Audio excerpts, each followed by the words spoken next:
All right, another story that has garnered a lot of attention nationwide and even worldwide is the 13-year-old kid, I think he's 13, in Daytona Beach, who had his neck slashed, who had his neck slashed.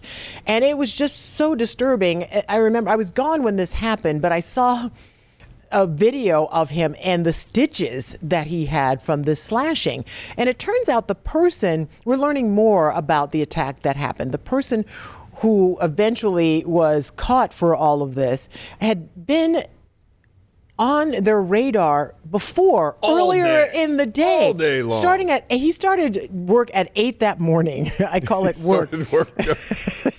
It's not funny because I'm glad the kid's going to be okay, right? Yeah. So Daytona Beach police sent us body cam video from their first run-in, and his name is Jermaine Long. Officers met him at 8 in the morning, as I said, and issued a trespass warning. He was carrying some sort of tool then, they said. Like a hammer. A hammer. 3.5 hours later, police ran into him again. This time he was at a 7-Eleven store near the boardwalk where they say he chased a man and hit him with a sledgehammer.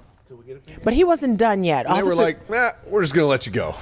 It doesn't make sense to me. Make it make sense. Officers spoke with Long and the victim, and again, they did not make an arrest, but they did again trespass him from that business, the 7-Eleven.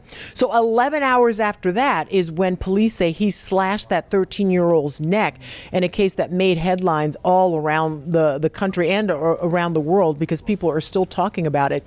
And people are wondering why, after at least the first two incidents, was he not at least locked up for a little bit, because maybe he wouldn't have done the damage to the 13-year-old kid. Mm-hmm. We just have so many questions about why did they just choose to trespass him as opposed to arrest him in those cases. Yeah, and I don't know. And we have not gotten the body cam. Here he is as he walks into court, Jermaine Long. We have not gotten the body cam from the latter two, which I would imagine will be much more dramatic. The sledgehammer and then the knife slicing the throat of this random 13-year-old boy. Yeah, but we're happy to say that tonight that he is in jail on no bond. No bond. Until the next court hearing. And a lot of questions for specifically Daytona Beach police, how they dealt with this, why he was let go. And today, I think we had the soundbite from the chief, who said there's some other things going on that we can't talk about right now. So we're not privy to that just yet. I don't know what that means, but he says we don't have all the information at this point because, and